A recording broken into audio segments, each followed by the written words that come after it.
Tinc mòbil nou. Tenia punts i n'he agafat un que té ràdio. Mira. I quin és el primer número que has guardat? El del CD? Per què ho dius? Sé que esteu embolicats. Què? Es pot saber què fotíeu despullats al seu cotxe? Us han vist i m'ho han explicat. A mi, el més imbècil. Ara, això sí, fer-me creure que és que t'havien robat. I el Fede també. Hòstia, no vull saber ni on estàveu. No m'ho expliquis. Em va fer fotos pel calendari, a la platja, i ens van robar les coses. Clar, i el Fede també es va haver de despilotar per fer-te-les, oi? Au, va, dame un trapo. Ho va fer perquè no em sentís tan incòmoda i per fer-me les fotos des de dins de l'aigua. Mira, no t'inventis més coses, sisplau, que encara ho empitjores més. Aquí el que està ficant la pota fins al fons ets tu, Fidel.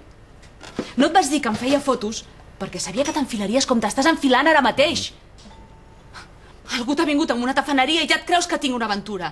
Que jo no sóc així, Fidel. Jo no m'invento mentides, ni afegeixo una mentida sobre una altra. I si ho he fet, és perquè he tingut un gran mestre. Esclar, tot ha estat culpa meva. Doncs sí. I no tens dret a fer-me cap retret. Collonut, cornut i pagar el beure. Hòstia, noi. Escolta'm bé, Fidel. Treballo 12 hores al dia per pagar els teus deutes. Aguanto males cares teves per qualsevol cosa. I sí, et vaig amagar que em feia les fotos perquè no tenia ganes d'aguantar les teves bestieses. Si et rebenta, que et rebenti. Moltes gràcies per la confiança que em tens. Aquesta nit no cal que vinguis a dormir a casa.